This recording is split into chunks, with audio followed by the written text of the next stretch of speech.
Hello everybody, UFC Wildcat here. Yeah, I'm Powder Blue Bolts. And this week we're going to be talking about the Discover Orange Bowl between the Florida State Seminoles and the Northern Illinois Huskies. Wolf Huskies is what I meant to say. Wolfpack, Huskies. Yes! Oh my Placement. God. Yes. All right, Oh, this man. is a bowl chock full of controversy. If you heard the Kirk Herbstreit interview, he was fuming that Northern Illinois was in this bowl. Not saying that, nothing against them, nothing against anyone else, but he's saying they just don't belong in a BCS bowl when teams like Oklahoma, LSU, South Carolina, Georgia are out of it, are just kind of nudged out. And because Northern Illinois fell under the sanctions, or fell under the right circumstance, that they're in a BCS bowl because the system is that broken. Let me ask you, do you think they should be in? No. No, really? No way in hell. Really? You want to explain why? I think if you're Northern Illinois, you think you should be in because we did what we needed to do. My question is, against who? The best team that you beat all year, I would probably say, is maybe Toledo, Maybe Kent State. I mean, they beat Kansas, I guess, but Kansas is horrible. They played Iowa. They played Iowa, but they lost. What? I can't. Any other team? Do you think LSU would lose to Iowa? You think South Carolina would lose to Iowa? You think Oklahoma would lose to Iowa? Yeah. There's no way. Fake. Iowa's in a team. There's just. I mean, Florida, would they lose to Iowa? There's just no way. I'm sorry. I'm sorry if you're a Northern Illinois fan. No disrespect to their program. They've had a great year. Jordan Lynch is amazing. I mean, I like them. They're awesome. But I don't see how you can put them in a BCS bowl. And I think they're going to kind of learn their lesson when they go against this Florida State team who's just had a really, really good year. Only losing 2 games. A heartbreaker at NC State, losing by 1. And then they get beat by their rival Florida. 37-26, but other than that, they've had a really, really good year, and against it, they have a defense that's ranked number 6 in the nation, only allowing 15.1 points a game. And if you look at that, if you're Northern Illinois, let's see, you allowed 34 to Western Michigan. You allowed 40 to Army. You allowed 37 to Kent State. I don't see how you can allow those kind of points to those kind of teams and expect to compete with Florida State. I mean, all the power to him to go out and pull an upset, but I just don't see it. I don't see how it can happen. Well, let me put it to you this way. The rules say if you finish in the top 16, you finish ahead of an AQ conference winner, you get to go. Wisconsin. Yeah. Wisconsin, I'm saying they the did Big what they East needed champion, to do. Louisville. How is it their fault? It's not. I mean, it's the system. It is the system. I'm just saying it's the system. They deserve to go. They did what they had to do. They deserve to go. Under the rules. Under the rules, yeah. But they deserve to go.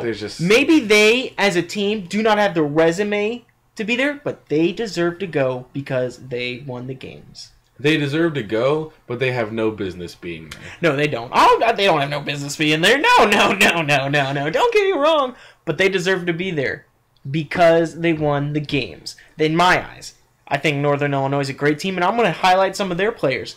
Let's not forget, they have the 9th ranked rush offense with 250 yards a game. They have the 9th overall for points for with 40.8 points a game. And they also have the 18th overall defense for points against with 19 points given up a game. I think that's a pretty good defense no matter who you're playing.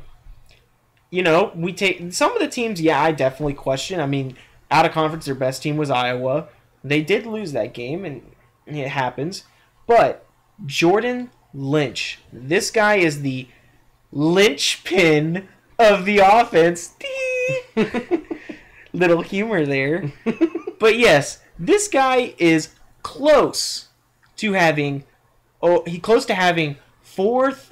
he actually does have over 4,000 total yards of offense by himself. He's close to 5,000. He's close to 5,000. This guy has over 40 touchdowns by himself, both rushing with 19 and passing with 24, and he's only got 5 interceptions. I think this kid's really good. Maybe should have been in the discussion for the Heisman, but again, he wasn't because, again, competition, the resume, was not appealing to people. But I think this kid's really good, and his number 1 target is going to be Martell Moore. This guy has 71 receptions for over 1,000 yards and 12 touchdowns. Very good receiver to go along with a very good dual threat quarterback. And you got to watch out for this. This team's going to be very good, and they need to play perfect football against a Florida State offense who, in my eyes, may not be motivated to be playing Northern Illinois. Yeah, I mean, I can see what you're saying there. I can see the lack of motivation in Florida State, and I can see them kind of sleepwalking through this. But I got to say, I think even if they sleepwalk through this, they're still going to win big. But, I mean, E.J. Manuel, 22 touchdowns, only 10 picks, over 3,100 yards on the year. He's done really, really well. He's the leader of their offense, and they actually are without their starting running back, Chris Thompson, who's actually had a really, really good year, but he's been injured. He got injured in, I think, the Miami game, and he's been out since then. Something like that. It's definitely hurt the offense. Definitely hurt the offense. And, you think about it, Chris Thompson was a great back, but they do have another halfback who's comparable. But again, they're going to lean more on their sort of passing game, which isn't really that effective. E.J. Manuel needs to run. But the defense is what's going to be key for Florida State to win, to stop Jordan Lynch, this amazing quarterback. And their big All-American defensive end, you want to highlight on him? Yeah, Bjorn Werner, I think it is. It's some French name. Bjorn Werner with 13 sacks and 18 tackles for loss. He's actually, Florida State ranks 2nd in the nation with only 253 yards allowed. So, I mean, you take this All-American guy, and if he can kind of focus on Jordan Lynch and, sack him, tackle him in the backfield, and just kind of make it a hard day for Jordan Lynch, I think that's going to spell a win for Florida State, because without Jordan Lynch, Northern Illinois is nothing more than a middle-of-the-road MAC team. I agree with you there. Definitely agree. There's no getting past it. The MAC, while being up, I don't think can compete, be on the same field as a Florida State or a Florida or a Notre Dame or an Alabama, or even if we go to the other BCS bowls like Kansas State and Oregon State or an Oregon. But yeah, I think the key of the game is Jordan Lynch. Like I said, perfect football, no mistakes, play like he's been playing the entire season, have amazing stats. This guy could get to 5,000 total yards. That's insane. This kid's going to be good. He is going to be the reason Northern Illinois wins, if they do. What does Florida State need to do to win? I think they literally, you have to stop Jordan Lynch. That's it. That's it. If you do that, you win.